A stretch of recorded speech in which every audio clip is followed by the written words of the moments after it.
time for Cigar Talk, the fastest growing cigar show in the nation. Whether you're a new cigar enthusiast or a cigar aficionado, we have something for everyone. Bringing you the best interviews, cigar reviews. So grab yourself a cigar. It's time to light 'em up.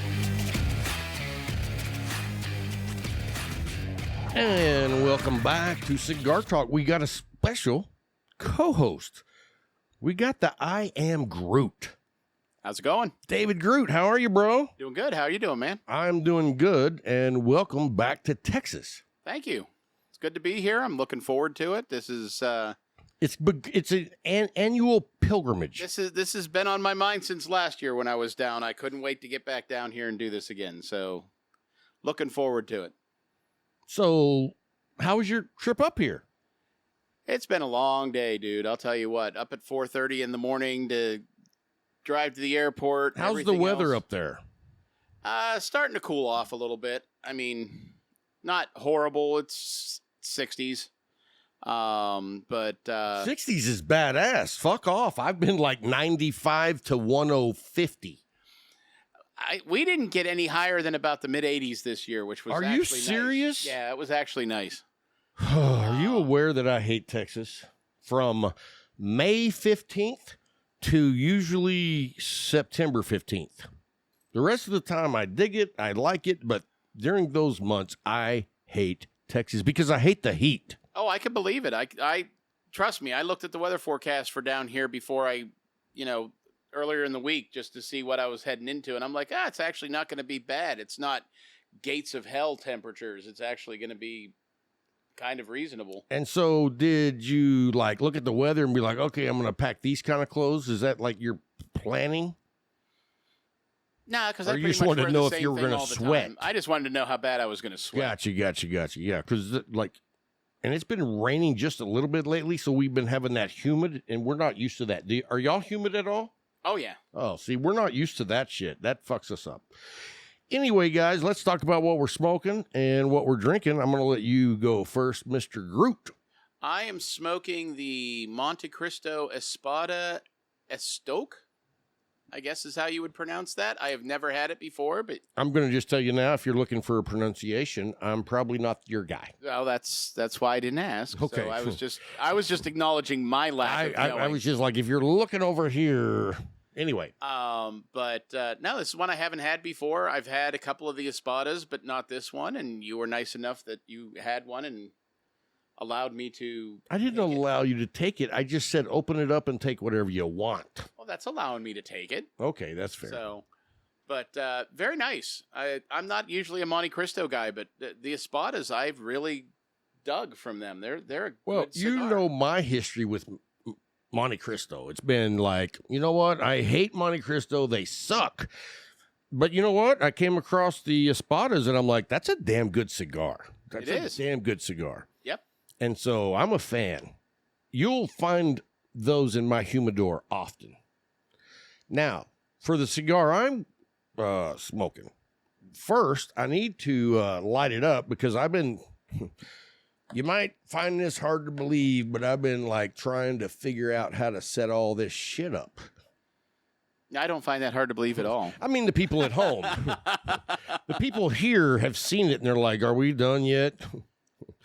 If you ever gone across country with your kid and every 15 minutes they're like, are we there yet? Yes. When people come to the studio, they say, are we done yet? Yes. And the people who come here often are like, we haven't even started. Yeah, the people that are here often are like, no, you're not even close to being done yet.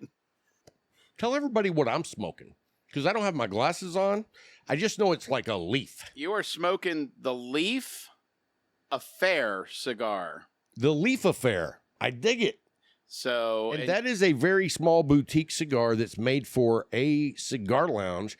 But I went to a lounge this weekend while I was up in Temple, and I'd really heard good things about it. It's like on the river, and it's like that's where this location in Belton is. Everything's cool that's on the river. You know what I mean? Mm-hmm. And so I went, and the guy that was helping me was probably 60, super nice, super helpful.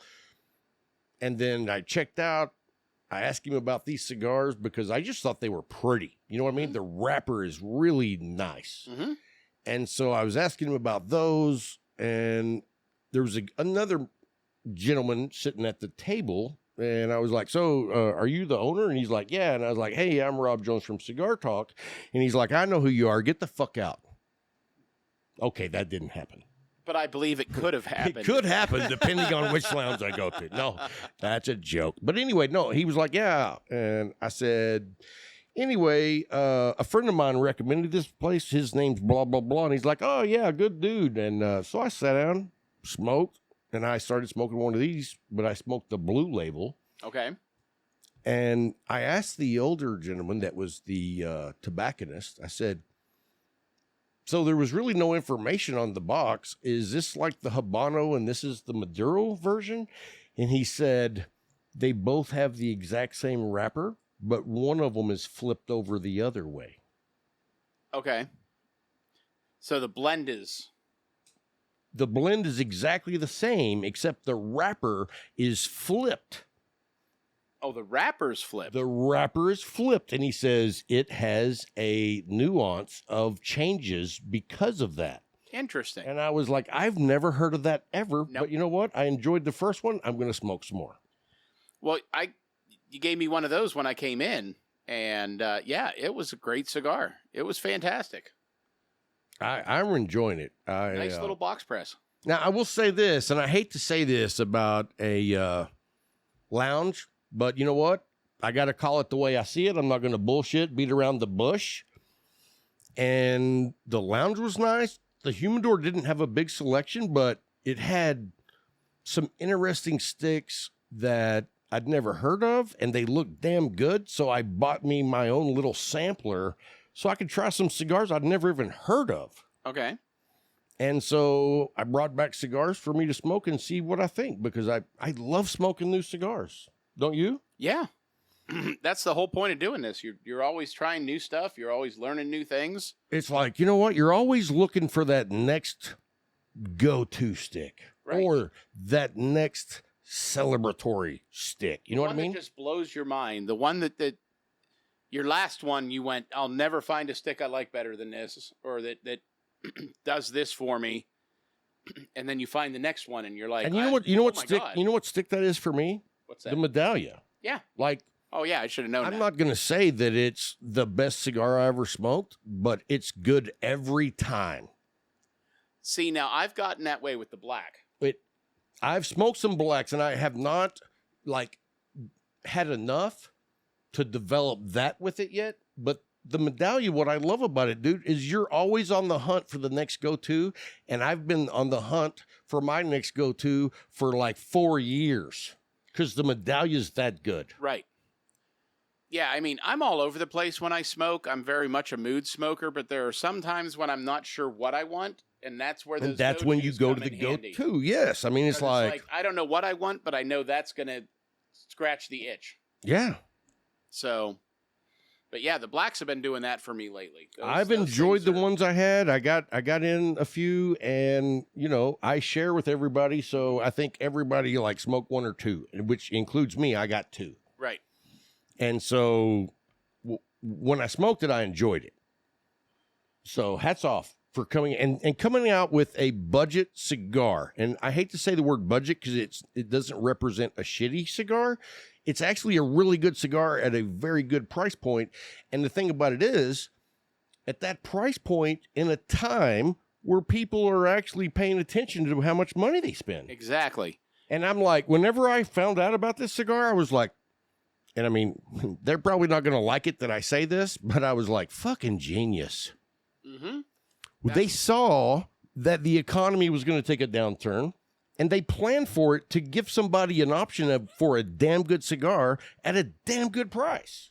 Well, there was a lot behind the scenes going on with that too. They, But how many cigars have you seen come out that are like way more expensive? That happens all the time. Yeah. Septimo, have you smoked many of theirs? No.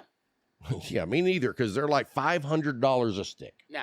I'm exaggerating, but that's what it feels like. Right. Yeah, because your wallet's hurting already. Did you see the post I made where I showed the Septimo that when you buy it new, it's that long?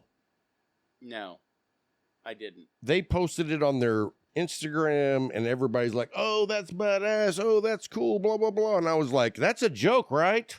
That's the length most people put them down, and they're done with their cigar. And it's like a $20 cigar. That's ridiculous. That's that unreal. you know what? That is a snake oil pitch. And that black, the guys at my shop that I've introduced to it, What's your retail price point on that? we go with the straight we go with retail plus a few cents. So $7.15 for the Robusto. Oh, are you $8.15 serious? for the- That's cheap as shit. yeah.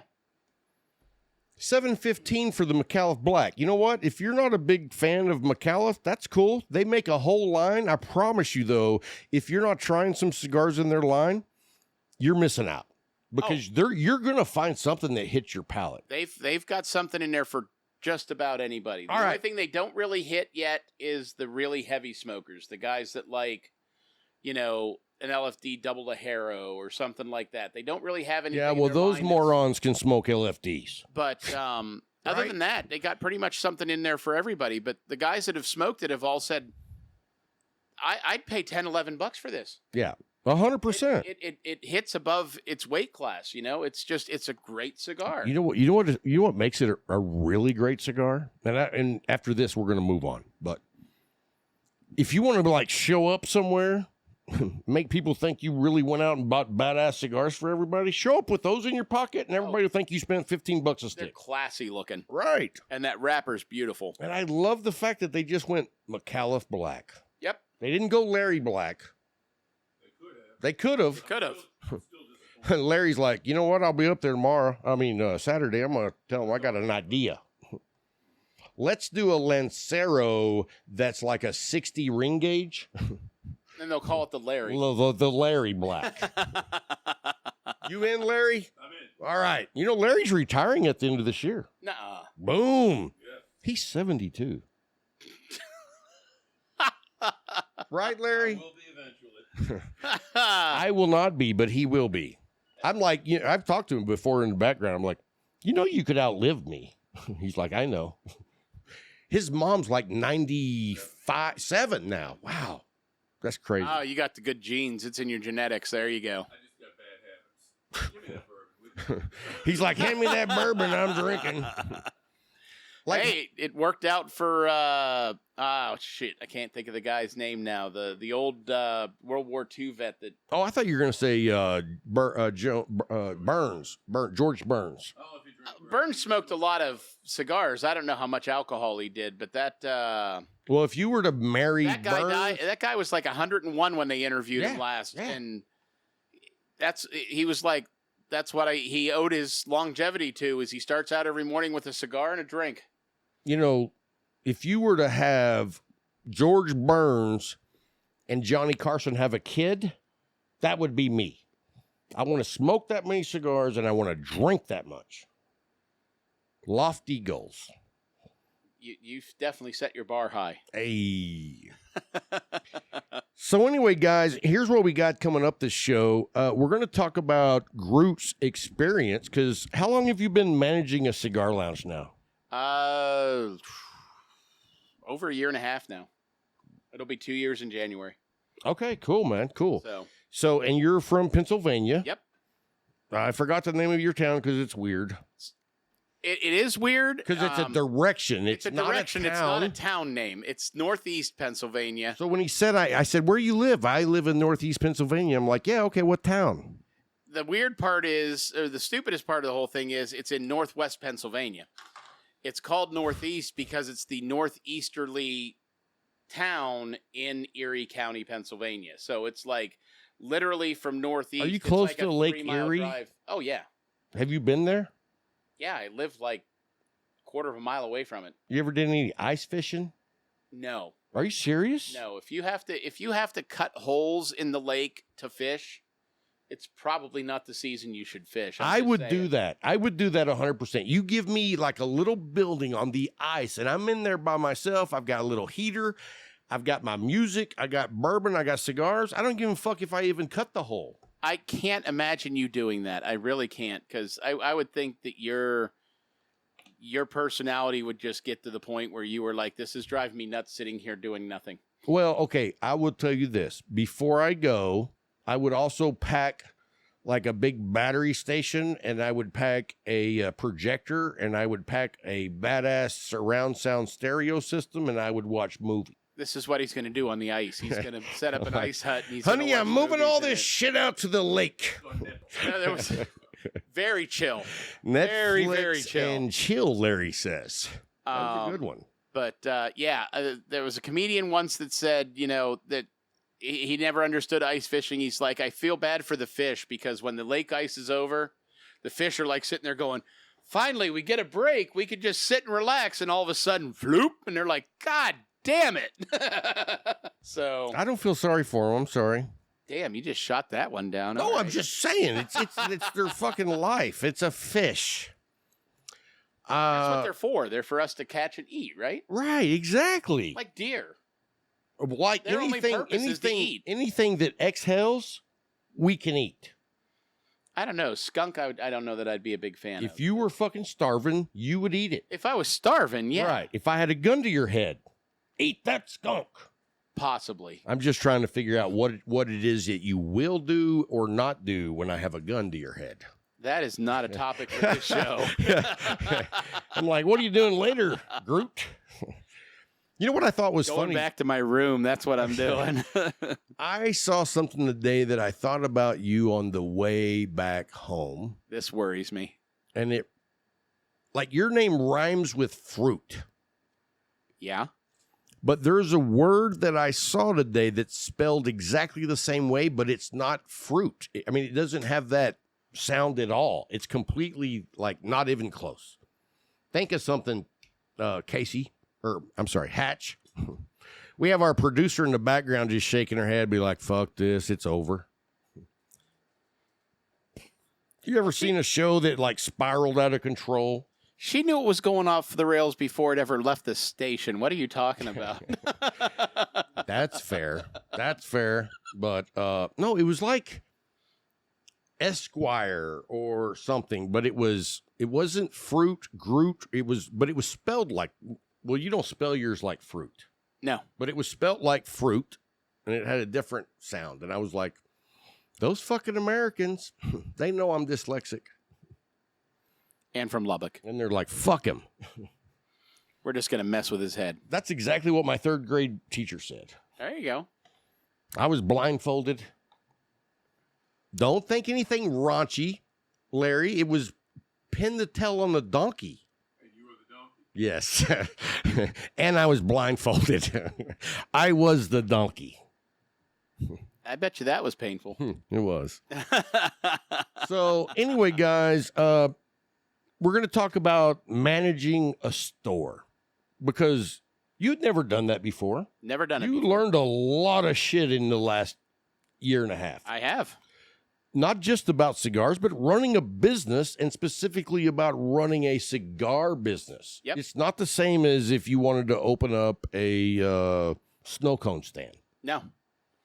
No, there's a lot of things to consider when you're running something like a cigar shop. It is a completely different beast than a lot of businesses. Well, as a snow cone shop, you run out of supplies. You run down to Walmart. Yeah, You run out of cigars, you're fucked. exactly. I mean, you're like, sorry, folks. Yeah, they'll be here in a week or so Right. if they're even in stock. And then let me that's ask- a lot of problem these days still. So you go through your inventory on a pretty regular basis. You have a good feel for what you're running low on. Some of the stuff we run through pretty regularly. Some of the stuff sits for a while, and that's something else that you've got to keep track of is what's selling, what's not.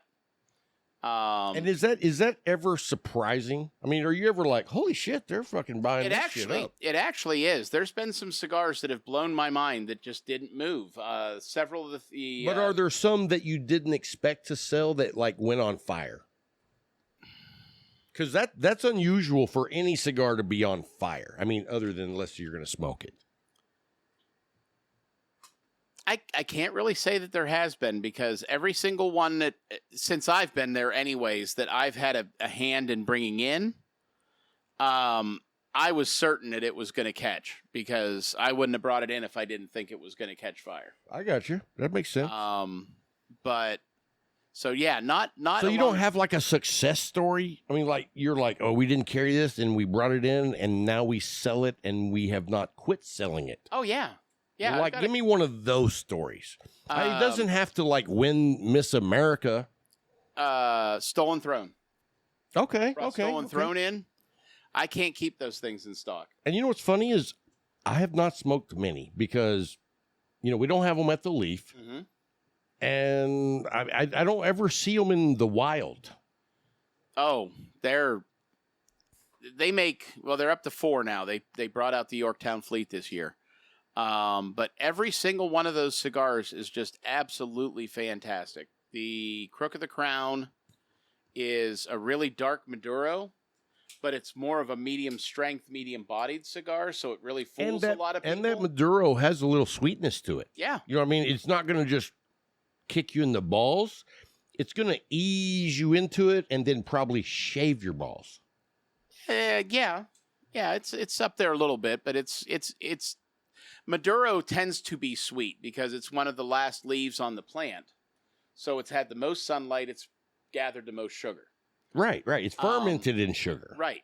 So but it's definitely fools a lot of people because they're expecting it to be a stronger cigar because it's what it used to be back in the old days was you would pair a Maduro wrapper with a stronger cigar because that sweetness in the leaf in the wrapper would offset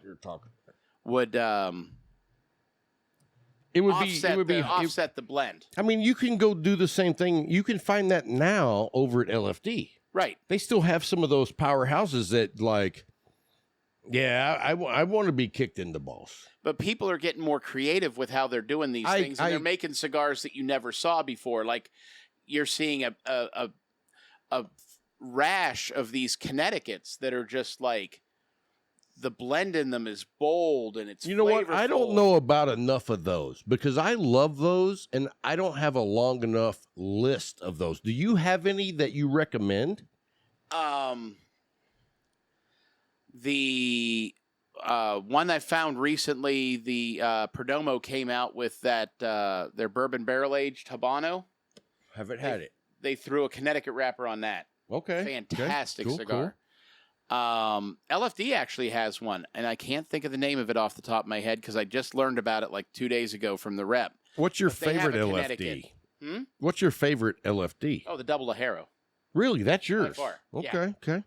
Yeah, I mean, they make a lot of good stuff, but that Double Ajero just really hits the spot. And you got to be, like you say, you're a mood smoker, so you got to be in the mood for that. Like, you're not smoking like a couple of those a day. No, unless you're a hardcore, nicotine fiend, and then those will hit the spot for you. But other than that, no, you're not smoking a couple of those. So, I think I probably have, but have you seen my wedding ring? Yeah. That tells you, like, how good a wife can be. Oh, yeah. Absolutely. Do you know who made this for me? No. My wife's mother. Really? And that's my wedding ring. That's fantastic. I'm like, when people are like, oh, I got to go see the mother-in-law, I'm like, that sucks for you because mine's badass. My wife used to love my cigar smoking. She would let me smoke in the house. And, I mean, to the point where I would come home from work, we'd have dinner, we'd sit down in the living room for the evening, and she would look at me and go, are you going to smoke a cigar tonight? I'd be like, I don't know, I haven't decided yet. And she'd just look at me and go, you should smoke a cigar tonight. Oh, okay, I guess I'm smoking a cigar tonight. So, yeah, I know what you mean about badass wives, man. And I'll tell you this, my wife was not keen on me smoking cigars when I got into it. Because, first of all, I started smoking cigarettes. Well, let me back up. At 14, I started smoking clove cigarettes. I'm sorry. And by, my sophomore year, I was smoking full time. I was smoking Camel, no filters, Lucky Strike, no filters. Like whatever the most boldest shit was, that's what I was smoking because I was cool as fuck. I thought I was. You know what I mean? Yeah. But that was the mentality. Right. And so when I quit smoking cigarettes, I was smoking 3 packs a day. And then I quit. And then I didn't smoke anything for 10 years. And then when I started smoking cigars, my wife's like, I'm not a fan of that. And I'm like, it's not the same. Right. And, if you don't know, you don't know. Right. And so over time, I've educated her. And now she's like, did you want to go smoke a cigar? And I'm like, are you trying to get rid of me? She said, do you want to go smoke a cigar? I'm like, well, you know what? I do. It turns out you want me out of here, and I do want a cigar. Well, there you go. Works out. 28 years, bro. There you go. So hats off to my wife. Thank you. She won't see this because she doesn't watch this show because she thinks I'm vulgar. I can't imagine. If anybody would know, you know what my wife says? I've had 28 years of this shit. And I'm like, you are not wrong. I can see and her saying that. I thank you for that. Yep. You know what I mean? Got to be appreciative.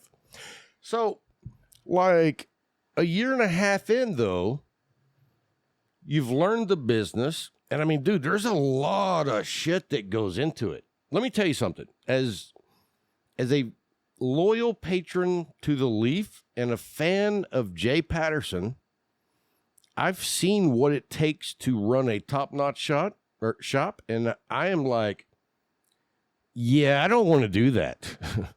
I don't want to do that at all. Yeah. I'm like, it's a lot of work. It is. And it's not just sitting around smoking cigars. Like It when is not. Bill owned it, that's what he did. Right. Right? Bill sat around, smoked cigars, and like, yeah, that guy's an asshole. But you know what? Those were the best.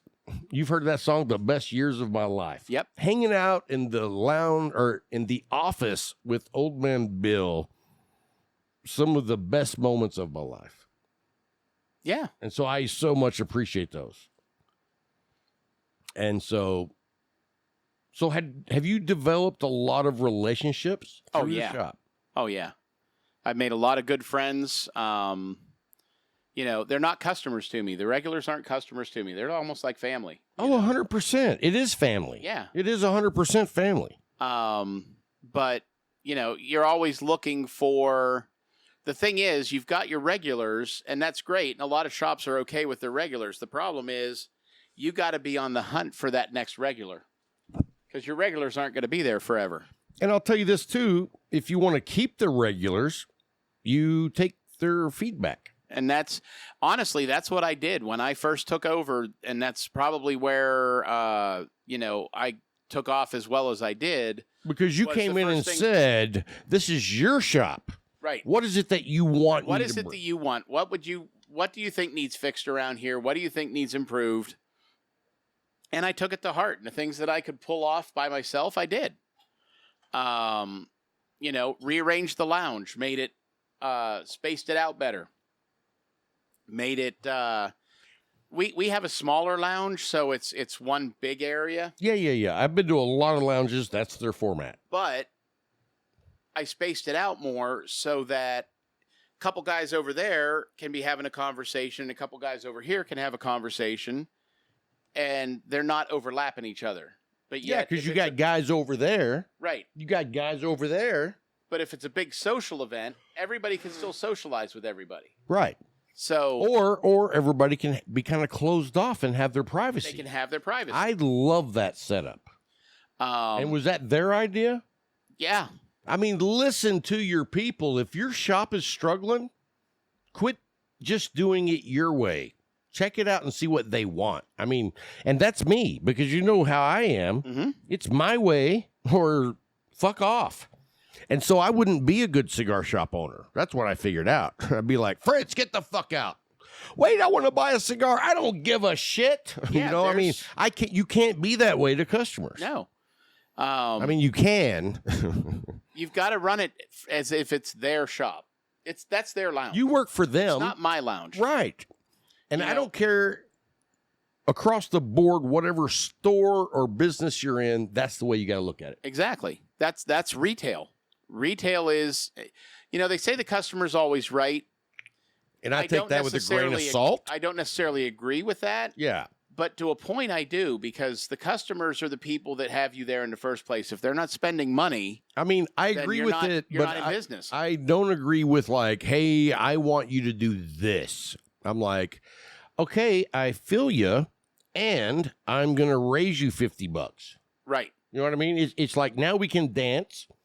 You don't just have to automatically be like, all right, I'll give you everything you want. No, the balance is Keep you happy. taking their input, taking something out of that you can do, so that they can look at it and see that you listen to them, but you're not giving them the whole control over everything. Right. And You know, and you they still feel have to keep appreciated. control because they don't understand all of the nuances of it. Make your customers feel appreciated for what they do at your shop, which is buy cigars and keeps the shop open. Well, you want them to be invested in the place. 100%. I mean, I've literally got 2 or 3 regulars that one of them will come in and takes hours for me if I need to No take shit. time off. What's his name? George. Give him a shout out. George. Thank and I'm you. gonna tell you, he is the bomb. He's like, if you need me to cover an evening shift for you or something, if I'm already going to be here. He's like, shoot me a cigar or 2. That's all I ask. Doesn't want paid. Doesn't want nothing. And Because he is a solid member of the community. It's not about what can you do for me. It's like, how can I fill in and help out the community? and he's a business owner, so he understands what it's like to have to put in all the hours and not have anybody that you can rely on and whatnot. So, he gets that. So let me ask you this, and I don't want to get too personal, but when was the last time you had a bikini wax? That would be never. Oh, well, you're missing out, bro. I'll take your word for it. All right, just saying. No, but what I was really going to ask you is, like, have you thought about having your own lounge maybe one day? Because you know how much work it is. I do know how much work it is. And I had thought about it at one point, and now that I have seen how much goes on behind the scenes that I don't have the control over as the manager, the responsibilities and stuff, I don't know that I want all that. The money aspect of it. Well, what about if you had like a partner? I mean, because then like maybe you do what you are best at, and then you bring in someone to be a partner that like they're best at doing the stuff you don't want to do. Yeah, I would absolutely eat that up. Okay. I would love to have a shop where I could just do my thing and do what I'm good at, and have somebody that's really good at all the numbers and all the financials and everything. I am not a guy that is always like up for giving advice because I don't know shit. That's the bottom line. I don't know shit. But what I would say is, you're 55, dude. Get the fuck busy, boy. You know what I mean? Hey, guys, on that note, we're going to take a quick break. We'll be back with the McAuliffe Minute, so don't go anywhere. All right. We are back. Thanks for hanging through the break. We're going to do the McAuliffe Minute here momentarily, and then we're going to continue scrutinizing the experience of running a cigar lounge. Like, do you feel fortunate? I do. I mean, because you have been put in a position for an experience that not many hardcore cigar smokers ever get. No, You were a feel very hardcore guy blessed. before you started it. Yes. And so that's pretty badass. Yeah, it is. It's a great job. It really is. And it's a at lot your of work, age. but yeah. You know what I'm saying? Mhm. I mean, you're not much older than me, and to be able to start doing something that you really love at your age or my age is like, hell yeah, I'm not done. Right. Yeah, it's like a new chapter. you know? Exactly. The book's not done yet. And mine is written in Braille, just so you know. That's because you like people feeling you. Anyways. I've got a feeling. Anyway, hey guys, we're going to do the McAuliffe Minute, and we're going to do another Name the Comedian. All right? That's all you got to do is name the comedian, look down the show notes, Rob at cigartalkpodcast.com. And if you're right, you go into the drawing, and we're going to be, dude, this is the last freaking month. Is it? Yeah. All right. So we are going to be giving away the McAuliffe NFT soon. And you know what's funny is because of the way crypto has gone for the last 18 months. Like, even the thought of doing an NFT is like nobody gives a shit. You know what I mean? That's really what's happened. But here's the cool thing that's cool as fuck. Is that 5 years from now, if you have the McAuliffe first NFT, you got something that nobody else has. Right. And you know what? 5 years from now, I don't know if NFTs are going to be badass. Or maybe they won't be shit. But maybe you can retire. Yeah. You don't even know. Right. I'm not saying that it's going to be worth more than $1. Right. But it could be worth more than me, which is like $2. Right. So pay attention. Send me an answer. We're going to play you a comedian, and all I need is his name. Send me the message. Dude, no problem.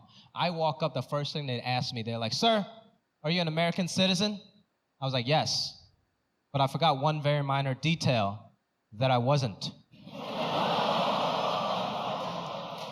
I was still an immigrant on a green card, and I wasn't a full-on citizen yet. Next thing you know, I was detained in this 10 by 10 box, and they started interrogating me. They're like, "Sir, why did you lie about your American citizenship?" I was like, I'm so sorry. I'm drunk, and I really wasn't trying to lie. My friend in front of me told me to tell you I was American, so that's just what I did. It was a knee-jerk reaction. He was like, "Well, was he American?"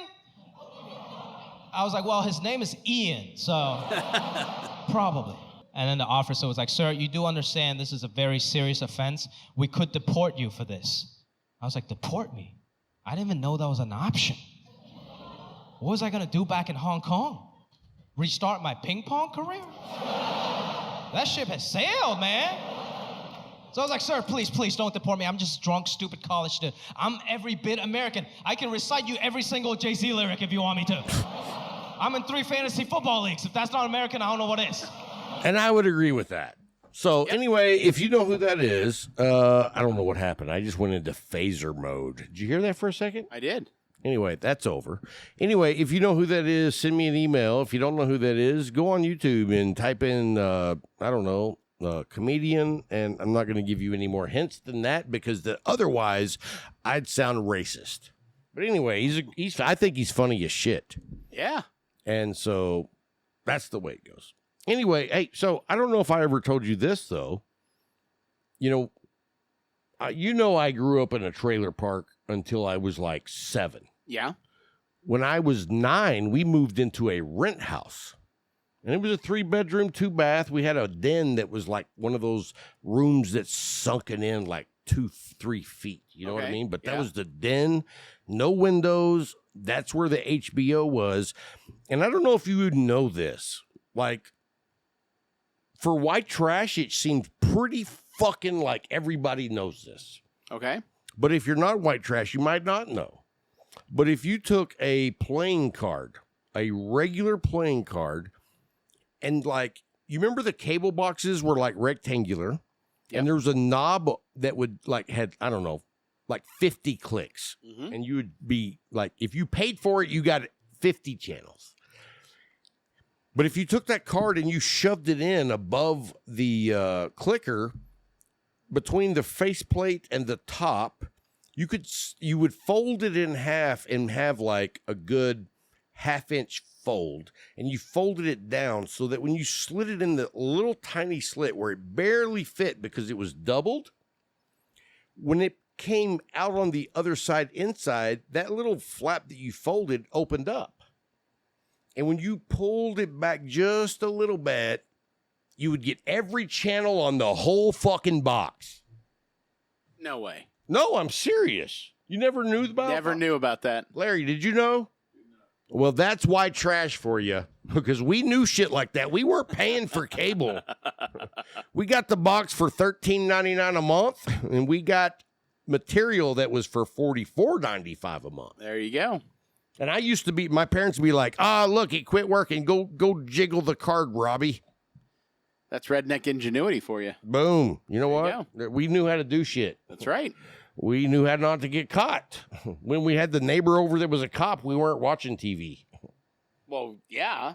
Yeah. And you know what's funny about about the card out? Yeah. About that house that we lived in, I still remember it was on 45th and Quaker in Lubbock. And like I was in 3rd grade. And I remember that summer, like my mom was always like side hustling, how to make a buck. And she kept a 6-year-old. And I was 9 for the summer. Okay. And he had Down syndrome. Okay. And me and that dude played all summer. I was 9, he was 6. And by play, I mean I molested him.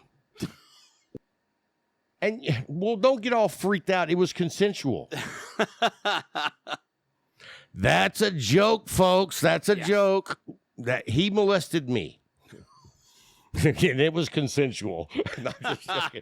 All right. That's enough of that shit. So let's jump back to managing a cigar shop. Okay.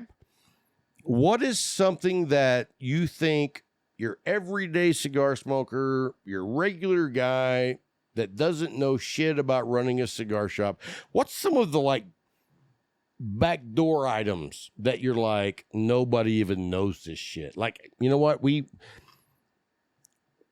round up all the roaches that we find and kill, and we crush them up and make house cigars. Is that something that's happened? No. Okay. Well, tell us That's not some something juicy that's happened. shit that would be like that. I will tell you this.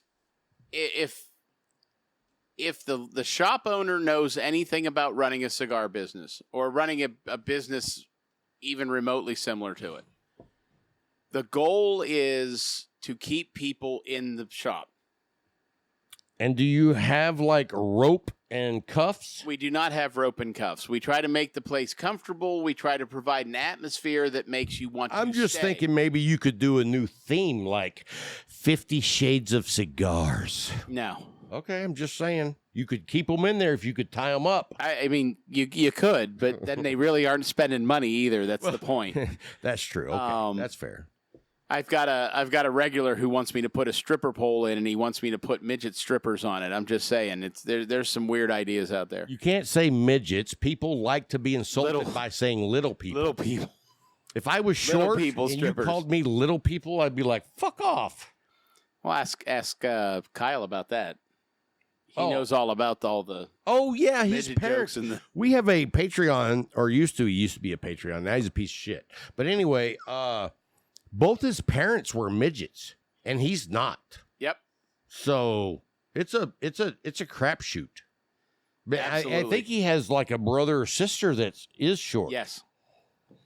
But yeah, that's my goal, and I even tell the regulars that on from time to time. It's like, I love you guys. I love you being here. I love you visiting. Because they're But- family. The end goal is, as a retailer, I want your money. That bottom line in my mind. If you're not making a bottom line, you're going to go out of business. And what Exactly. people don't understand is when you go out of business, they don't have a shop to go to. So what I want to do is I want to bring those folks in that are going to buy 2-3 cigars to take home with them, but I want to get them to stay. Because then what happens is they smoke one of those cigars. Right. And so now Or they they need to smoke come back sooner. 2 of those cigars. And now they need to come back sooner. Well, they don't even have to come back sooner. By the end of the night, they're like, well, I came to buy 3 cigars I could take home with me. I got to go back in the humidor and buy a couple more cigars. And 'cause at I gotta that get my point, 3 though, to go you're back. like, but we've had a good time. Exactly. But they've now gone back in the humidor. They've made another purchase. So it's the dirty side of retail, but it's the way it has to be. But if at you the want your same shop to time- be there, that's the point. But in my opinion, at the same time, that's what we do. right. I mean, we go at every Saturday. I don't know how many cigars in our little group that everyone buys each, but I know for myself, I smoke 3 cigars while I'm there. Right. And then I usually buy cigars before I go. Exactly. And I don't think that's shady. I think that's what I signed up for. The balance is to give you something, some place that you feel is worthwhile staying at and socializing and enjoying yourself. Okay. But it's also to get you to buy more cigars. That's fair. If you've ever watched Bar Rescue, I don't know if you've ever watched Bar I Rescue. hate that show. That dude is such a dick. He is a dick. He's like, hey, you know what? You're doing that wrong. When you're over here making a drink for someone, that water seltzer bottle, that's in your ass. I don't like that dude. I don't think I've seen that episode. But Well, you know what? That was here at the studio. But but he has a valid point. You want to keep them there. You want to keep people in the bar. The same thing with the cigar shop. And you want to keep them there. so here's the thing. That's why I think you need to open your own shop, and I don't. Because I walk in and I'm like, hey, motherfucker, you've been here long enough. I'm tired of your shit. No. Get the fuck out. And that's the thing is you've got to be able to weigh your tolerance for some things. And how much of versus it the comes business. down to your time? A lot of it. I mean, a lot of it comes down to your time. Right, because you spend, how many, you said 50? I spend about 54 hours a week in the shop. That's a lot of hours, bro. That's my open And you're hours. only closed on Sunday. That's my open hours. Now, Fridays and Saturdays, we officially close at 9, according to the hours. But we're open until 10, 11, 12 o'clock at night. And normally I have somebody covering those hours for me, or I have somebody coming in earlier in the day for me to cover, because otherwise that becomes a 14-hour day for me. And 100%. That's just a hell of a long time to sit in there. That's too much. But there are evenings when we close at 6 during the week that somebody wants to come in and they're like, hey, I really need to smoke a cigar. I just want to sit down and relax. And I'm like, you know what? Come on. Leave the place open. Nice. And you've got to sacrifice That's taking that. care of your people Well, what because you know them. Well, You what- know what they need. What you're doing is you're creating a home away from home for them. And Mhm. it does a twofold thing. Number one, it's giving them a place to go. It's giving them a place they enjoy. It's giving them a place other people enjoy. But it's making you more money. Gotcha. And you got to toe that line. But here's what's great about a manager that doesn't get a percentage of the sales. You don't benefit from that at all. You don't benefit from that. You get paid the same whether or not there's 50 people or 0. Yep. But yet you care enough about the community that you're like, I got to build something here. Right. Because ultimately, if I don't build something there, The shop could close. the shop closes or could close, and then nobody has anything, and I'm out of job. And it's a job I love. It's a job I love doing. And tell everybody what you did before COVID. Before COVID, You drove a truck. well, no, I didn't drive a truck. You worked on the corner. What I did, thank God I have never had to work the corner. I want to work the corner sometime, see what happens. My career prior to this, most of my career was in IT, actually. Oh, no shit. The job I had before this. You have IT experience? Yeah. Dude, Now, it's not up to date. how now. have Like, I not couldn't get an IT utilized any job of now. that fucking knowledge? Huh? I said, how have I not utilized any of that fucking knowledge? Because I don't let people know, because Oh, people like you will shit. take advantage of it. I'm like, hey, hold still. I'll tell you when I'm done. But the job I had before this, I was driving. I was a driver for a drug and alcohol rehab. Oh, no shit. Yeah. So I was putting in a lot of miles, but That's where you met your last date. yeah, That actually, dude. Yeah, Yeah. Ollie. he was great. Yeah. No, not Ollie. No. Ollie will never be a date of mine. Sorry. Gotcha. He's a target. He's what they call a mark. Like, during bird hunting season, like you have people that go out and practice and you hear pull. Right. That's what I'm going to do when Orlando's with us. Pull. And I'll push him out in front of you. There you go. But, that probably was one of the best things to prepare me for what I'm doing now, because it put me in front of people all the time that I didn't necessarily agree with on any level whatsoever, Right. but you had to deal with them. And have you ever had retail experience before? As a teenager, everybody, oh, for Pete's sake, everybody, I'm assuming, has started out at one point in their life or another as in retail. They would be a cashier at a store or, whatever. So I'd had that, but not I had never been just a standalone cashier. really. No. Wow. I mean, I worked at a place where every once in a while I would check people out, but Right. I was never like the cashier. They were like, hey, that dumb son of a bitch, keep him in the stocking department. I was gonna say, there's probably a reason for that. They were probably afraid you were going to, take money out of the till or something. I don't know. You know what? I never did that, but I did live with two guys that, in fact, they were my very first roommates, and they both worked at the Fox Theater. Okay. One of them, took your money and gave you tickets.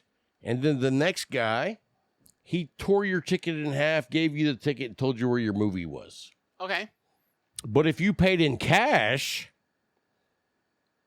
and you're getting ready to tear the ticket, the guy at the counter would be like, hey, send that one back. And so he doesn't tear the ticket, and he just doesn't hand them anything back. And he says, yeah, you're in 7. And they leave, and then after a whole night, they both raked in $400 to $500 a piece. Jeez. I was like, they had a racket going on. You're an expert at going down rabbit holes. You know that? Oh, 100%. I'm just going to acknowledge that. You have to. I mean, I'm like, you know what that reminds me of? Oh, geez. And then my brother said, no, I don't want to do that, brother. But that's the other thing when you're running a retail shop, and a cigar lounge especially, is you're going to have people in there that are going to be talking to you that you don't agree with on whatever topic they've decided to. The two big taboos in a cigar lounge are politics and religion. You don't want to have politics and religion. That is a normally in good a policy cigar lounge. about any conversation with a general population. Right. Those are two hot buttons. But If I start talking politics, our numbers go way down. But if you're in the lounge and you've got a guy in there and you're the only other person there, that tends to come up. See, with me, it doesn't. For me, it's like, have you ever had your taint tickled? I'm like, I don't want to talk politics. Let's talk taint talk. That is probably not a topic that happens in most places. I'm just going to say Pennsylvania. That right now. I'm going to say probably even down here, everywhere. Rob. Okay. Hey, So- I like to change up shit. But you've got to, as the person that is representing the shop, you've got to be tolerant of that, even though you want to just grab them by the throat and throttle say, them. shut up, let's not go there. You have to put up with that. And you've got to sit there and go, oh, really? That's interesting. I stuff like find that. as a member of the Leaf that I go in and I hear politics. I do. I hear different angles. And for me personally, I don't give a shit. Right. I mean, you know what? You just got through reciting a TikTok video. Right. I don't need your expertise. Because you don't have any. If you're citing, citing a TikTok video is the new version of citing Wikipedia. Well, you know what I want to do? So. I like to find topics on Wikipedia and be like, oh, let me fuck this up.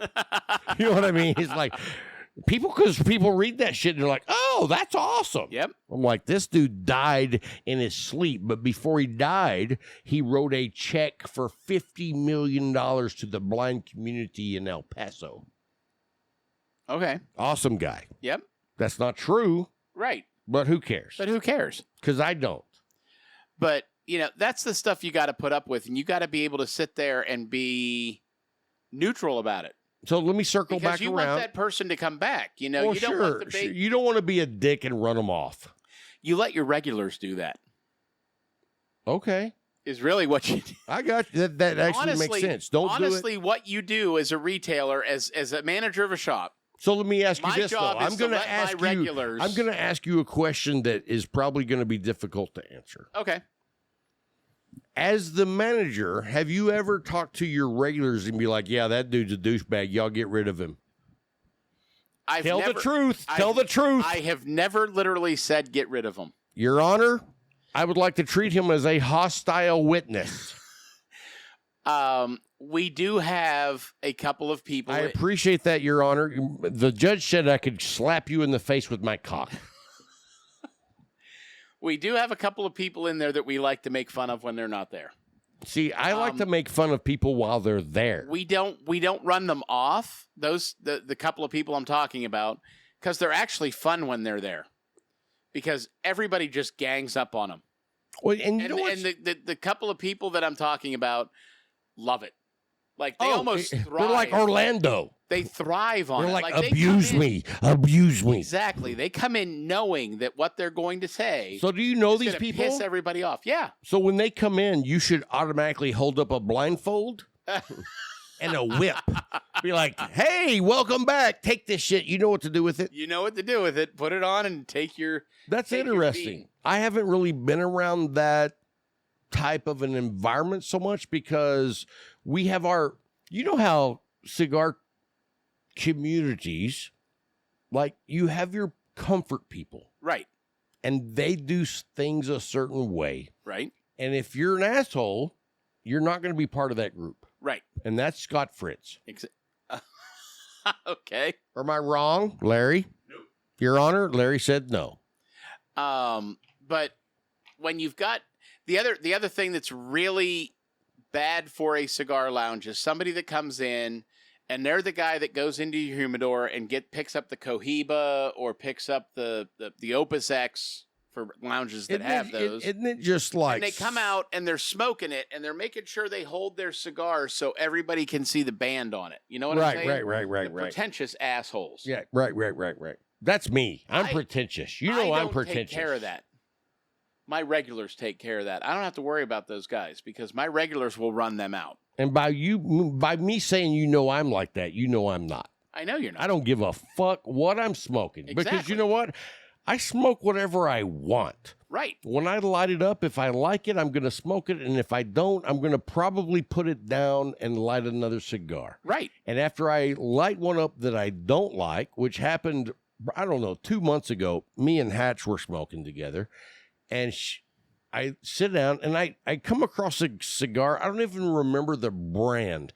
All I remember was when I was walking out of the humidor, this cigar caught my eye because it was my Vitola Perfected, which is a 6x46. Right. Or 6x48. Right. And I was like, look at that. That's beautiful. Mm-hmm. And I go sit down in the back and Hatch is like, oh, I smoked that yesterday and it sucked. And I was like, oh, well, thank you. Thank you for like making my smoking experience like looking forward to something fun. And because I'm an asshole like that. It has nothing to do with her. I'm just an asshole. But anyway, I don't know, probably 8 puffs in. I fucking laid it down and she's like, I told you it wasn't any good. And I'm like, damn it, you're right. Well, it sucked. but see, that is a behavior that I would discourage. What behavior? Telling somebody that a cigar sucks. Oh, well, I agree. And That's why I brought that to the forefront. But at the same time, she was right. But was she? Well, she was right for me. But was she? For me, yes. Because if she Because I planted that in gave the no. back of your mind- What did I tell her? I was like, I'm going to fucking smoke this whole cigar, and then That's- I will tell you That's you. if it's good. That's you. And after 8 puffs, which I thought was a thorough investment, Right. and this was not a cheap cigar. This was like a $13, $14 cigar. Mm-hmm. But it was beautiful on the outside. Right. On the inside, Not so much. it was kicking me in the balls. Right. I fucking put down a $14 cigar in the ashtray after 8 puffs. People are very subjective I'm not. to somebody who they consider to be an expert. Okay. Well, Hatch is not So- an expert. No. Okay. First of all, and that's second why of all, that's why you dismiss what she said. and most people I don't listen to. But for me as a manager, and for a lot of the regulars, if somebody You knows have a that lot they of people smoke a that lot of listen to cigars, you. You know, I can tell you right now, I know for a fact, I can have somebody sit down with a cigar they've never smoked, and I can make up flavor notes off the top of my head. Now, wait, whoa, that whoa, do whoa, not whoa, exist whoa, in that okay, cigar. okay. I was gonna say you said make up. Make up flavor notes that do not exist in that cigar. See, I don't do that. But I could, because that person considers me to be the expert because I'm the tobacconist. And so, I'm the what do cigar you shop say when they're manager. like, "Hey, what notes does this cigar have?" I'm honest with people. I'm not a notes guy. I'm I'm not really either. not. I'm a thumbs up I like- or a thumbs down Exactly. or a thumb in your butt. I can pick some very basic notes out if they really stand out in a cigar. I'm a caramel guy on my bourbon. Mhm.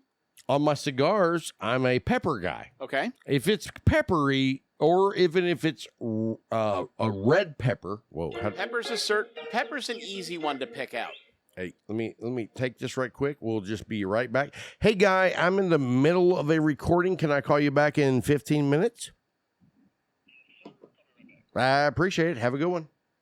Booyah. Okay. Anyway, yeah, I'm a very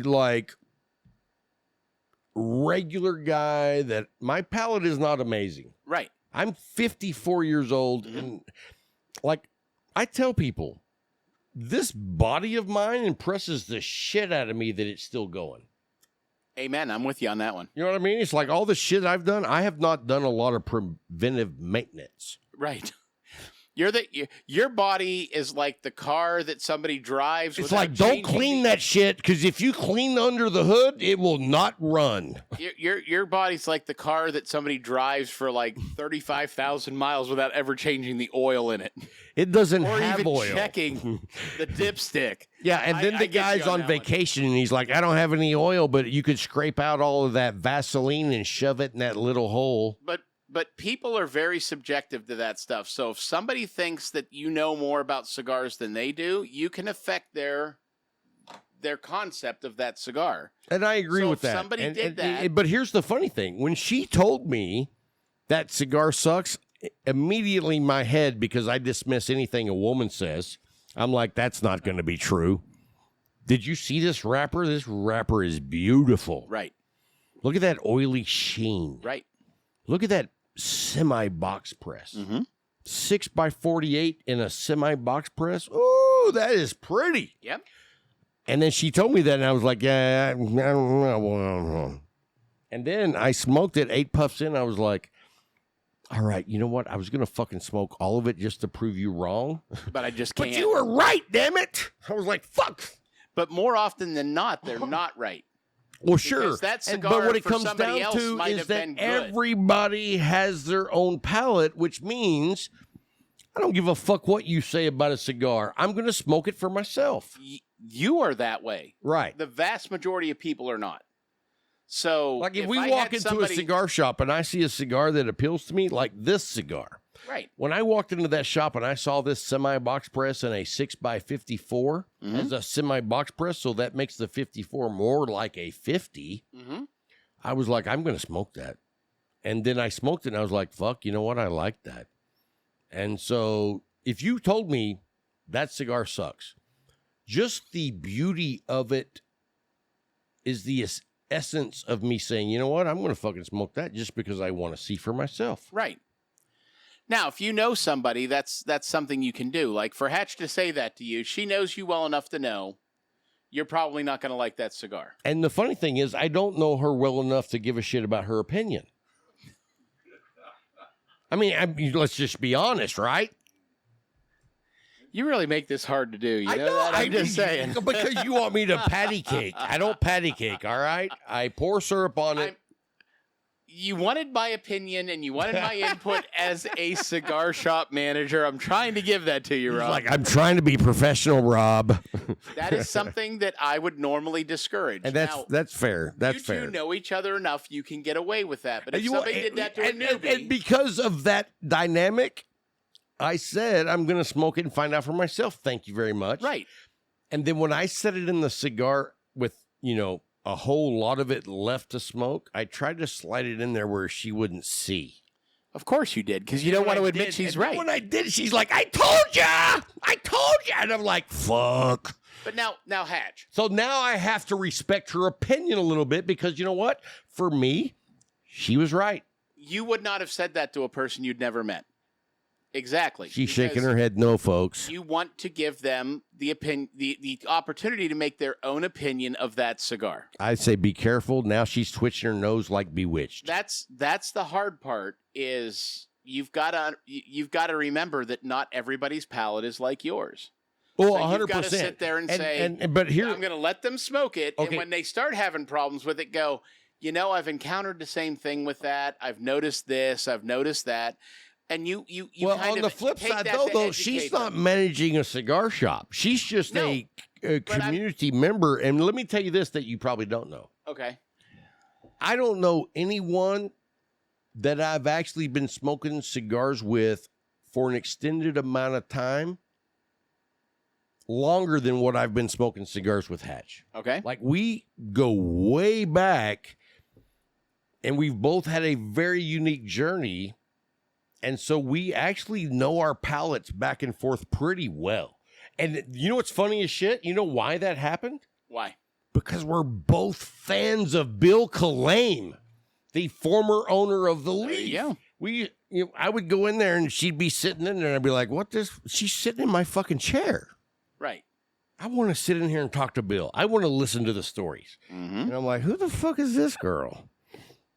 And then we started on religion and she was like, you're going to hell, Rob. And I'm like, all right. Tell me something I don't already know.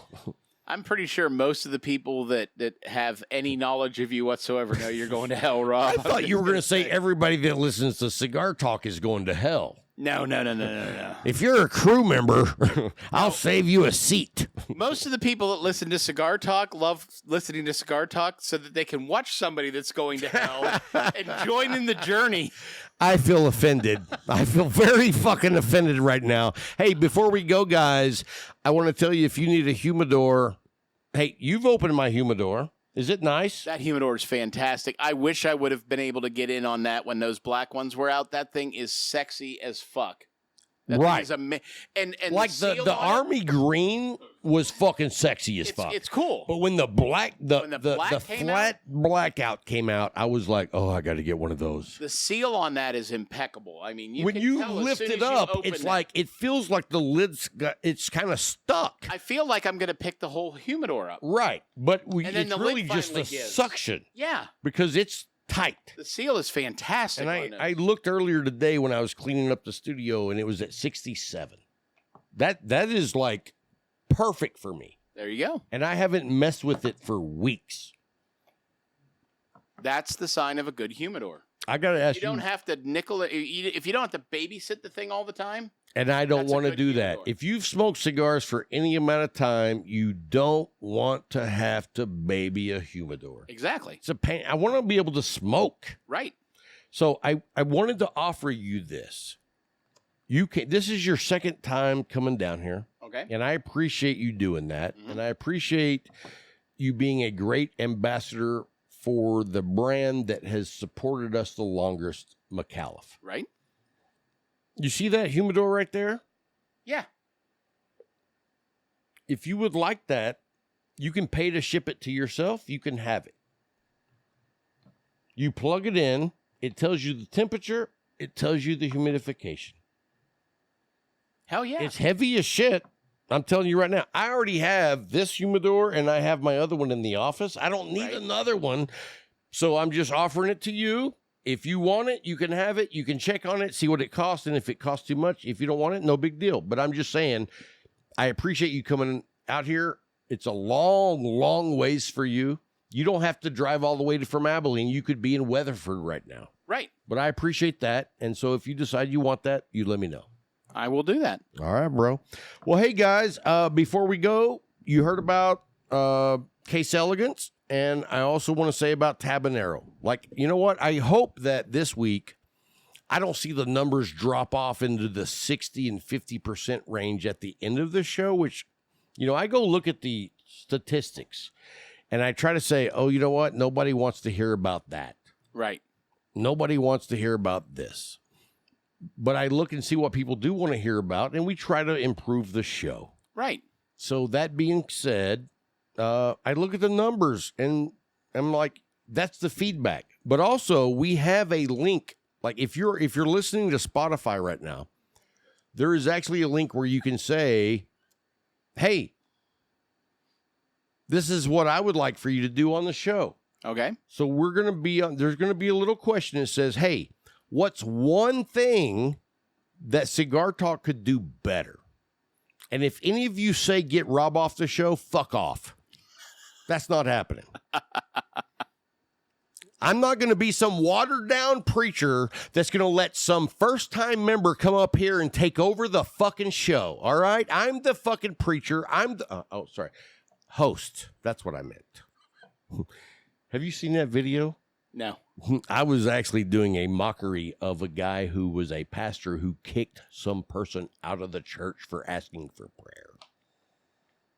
What?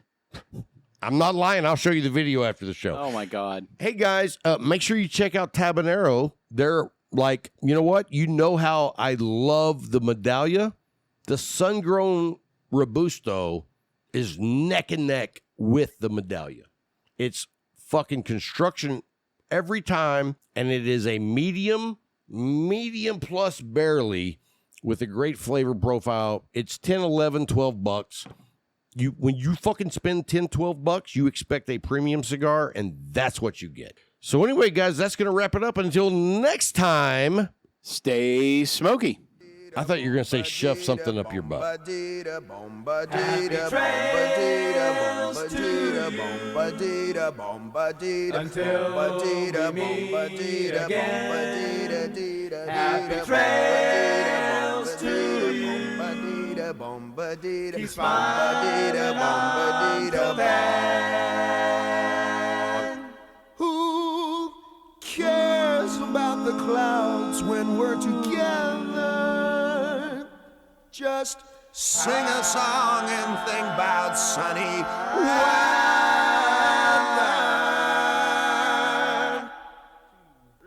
Happy trails till we meet again.